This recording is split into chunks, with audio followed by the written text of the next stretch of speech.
اور زیات کوي چې خلق پر رب العالمین مخله ولاړی او رب العالمین به تاسو نه کوي او هغه به احکام الحاکمین او دام یاد ساتي چې په دې ورځ به ډېر غوسه همي تاسو به کې لمن الملک اليوم نن ورځ بادشاہي د چا ده څوک به جواب نه ورکوي الله د طرفه به आवाज وشي لله الواحد القهار زما د ایمان او د عقیده ډېرو معزز او حاضرینو مسلمانانو ورونو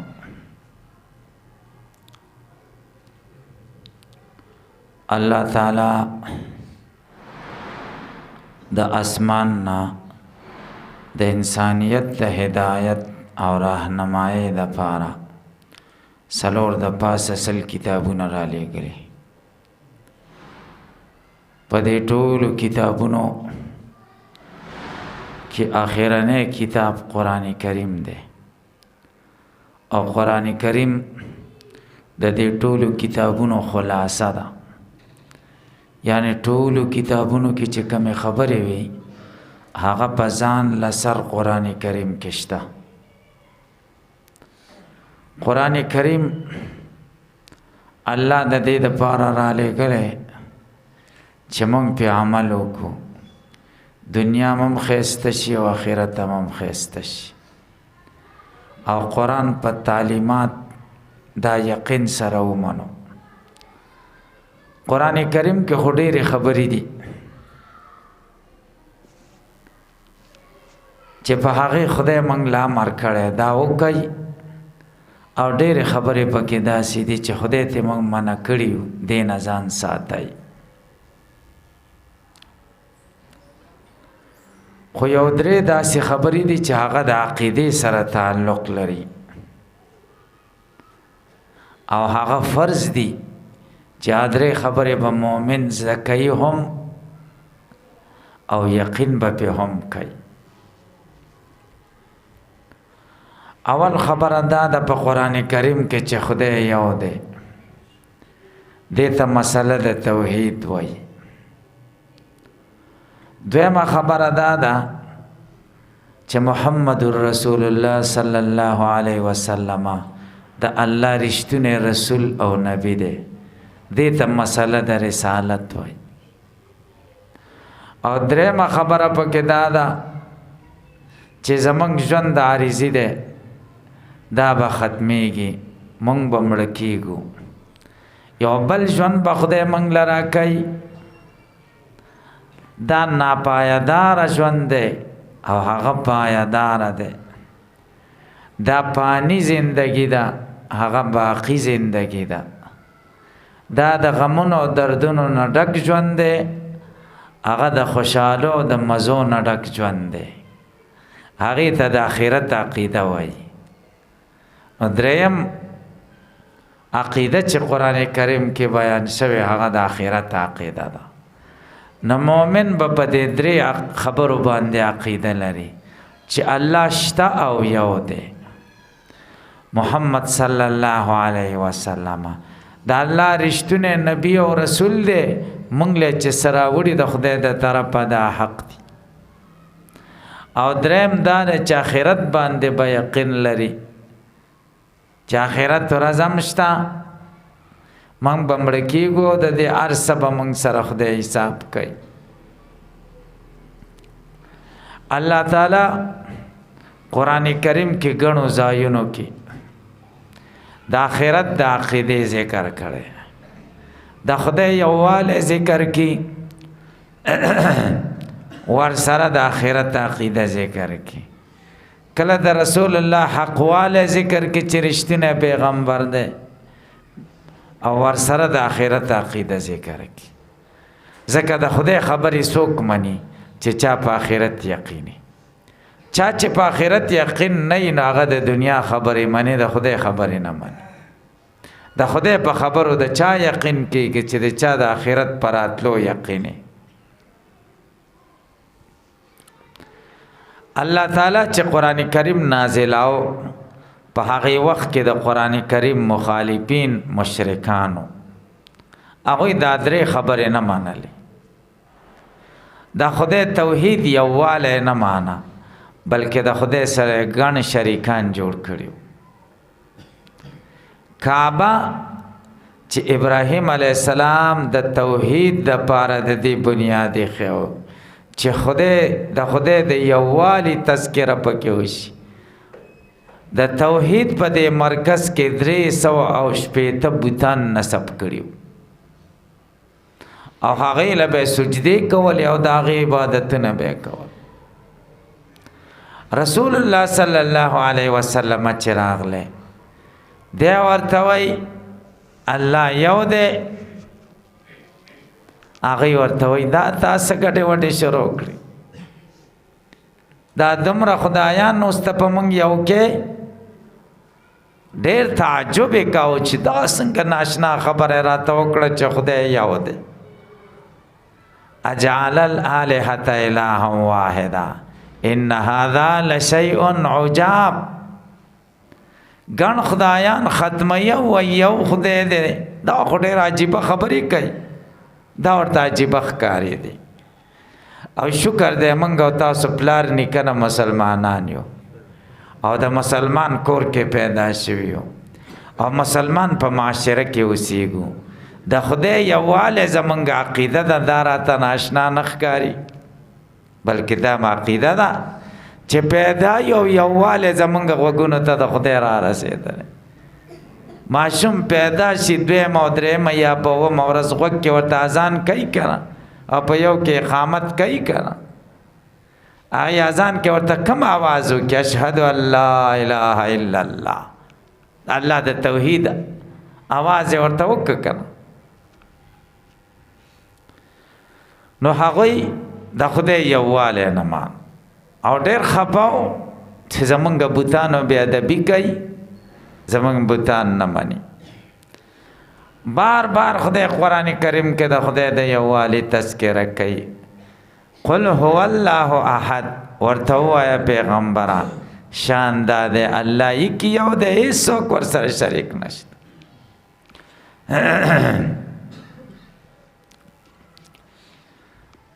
نو چې کله نبی کریم صلی الله علیه وسلم دا خبره شروع کړه چې ستاسو بوتان خدایان نه دي، په دې دوی ډېر خفه شو. نو د رسول الله صلی الله علیه وسلم د پیغمبرۍ نه م انکار وکړو. ته پیغمبر نه یې، ستا پیغمبري موږ نه منو، ته دروغجنې، ته لیونی، په تا جادو شوی. دا ګډې وډې خبرې به نبی کریم صلی الله علیه وسلم ته کولې.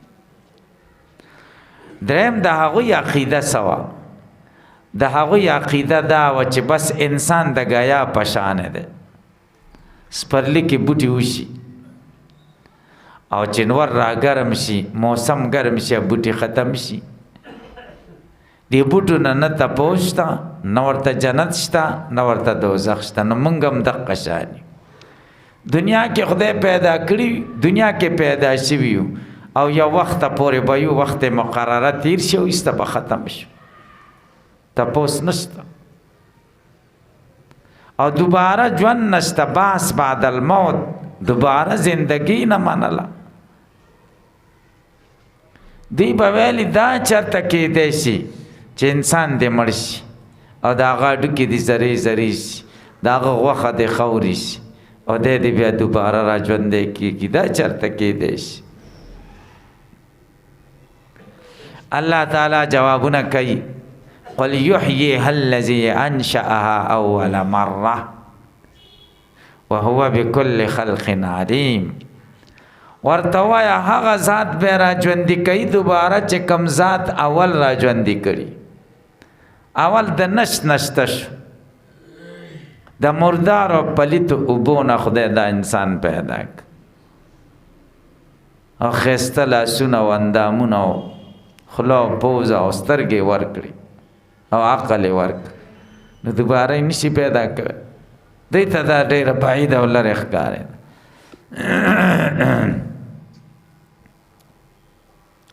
نو دوی د آخرت نه انکار کاو. اوله سپاره کې او سورت بقره ده او هغې کې خدای پاک 15 عقیدې ښودلي. اول عقیده دا ده چې یؤمنون بالغیب، په ایمان به په غیب ولري. او دویمه خبره دا ده چې یقیمون الصلاة، منځونه به کوي. دریمه خبره دا ده ومما رزقناهم ينفقون، هغه چې موږ ورکړي دي کوم مالونه د هغې نه به انفاق کوي، مال به د خدای لاره کې لګوي. څلورم دا والذین یؤمنون بما انزل الیک وما انزل من قبلک، تا ته چې کوم کتاب مې نازل کړی دی او تا نه وړاندې نورو پیغمبرانو له مې نازل کړي، په ټولو ایمان لري، په ټولو زمونږ ایمان دی او عمل هم صرف په قرآن دی.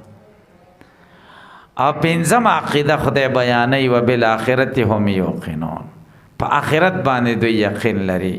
مؤمن دې ته وایي چې په آخرت به یقین لري. ایمان زمونږ او ستاسو ټولو دی الحمدلله په آخرت. آخرت موږ او تاسو ټول منو او دا د آخرت عقیده زمونږ د تسلی شی هم دی الحمدلله. یو سړی او یو زوی او هغه زلمی شي او هغه ګاډی اکسیډنټ وکړي او دا زوی پکې مړ شي. دا ډېره د غم او د خفګان خبره یې که نه، خو د هغه تسلي په څه کېږي؟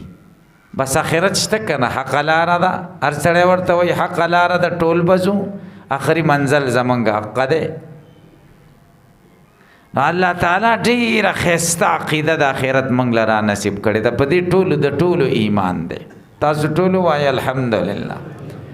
دویم خو قرآن کریم کې دلته خدای ایمان نه دی ذکر کړی د آخرت سره، داسې نه دی ویلي وبالآخرة هم یؤمنون، بلکې داسې فرمایلی دی وبالآخرة هم یوقنون، په آخرت به یقین کوي. ایمان د ټولو دی، یقین د هغه چا دی چې غلط کارونه نه کوي. چې څوک غلط کارونه کوي د هغه په آخرت خو ایمان شته خو یقین نشته. او خدای وایي دا انقلابی عقیده ده د آخرت عقیده. د چا چې د آخرت عقیده یې هغه نه به غلط کار ونشي. ابه څه وایي؟ خدای به ما نه تپوس کوي، زما اعمال به تلل کېږي، ما ته به عملنامه راکول کېږي په خلاص کې، پولیس ورات باندې تېرېدل دي. د رسول الله صلی الله علیه وسلم د شفاعت مرحله ده. دا غلط کار زه ولې وکړم؟ خدای به ما نه تپوس کوي. دا یقین شي د چا. او تاسو موږ سوچ وکړو د آخرت یقین زمونږ پیدا شي، قسم دی دنیا کې به جرایم ټول ختم شي، ټول خلک به نیکاني، بدعمله خلک به نه، بیا به عدالتونو ته ضرورت نه، فیصلو ته به ضرورت نه، پولیسو ته به ضرورت نه، جرګو مرکو ته به ضرورت نه، هر سړی به ښه سړی.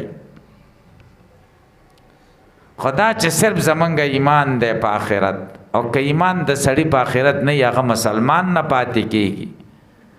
خو یقین چې څنګه د آخرت د ورځې سره څنګه یقین پکار دی، هغه شان یقین زمونږ او ستاسو نشته.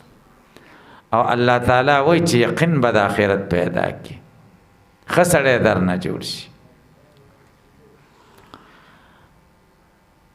نو ګورئ دا ژوند زمونږ عارضي دی او څو ورځې زندګي ده. کومه چې تېره شوې هغه یقیني ده او کومه چې پاتې ده هغه ظني ده. پته نه لګي موږ خو حسابه وکړه چې زمونږ دومره کلونه پاتې دي. ډېرو کلونو سړی چې کوم مړ شي او موږ یې پېژنو، 90 کلونو ته یا 100 کلونو ته رسېدلی، موږ هغه له حساب کوو زما دومره کلونه خو لا پاتې. خدا یقین نه دی، دا ځوان دی. ګورئ ګمان دی، ګمان.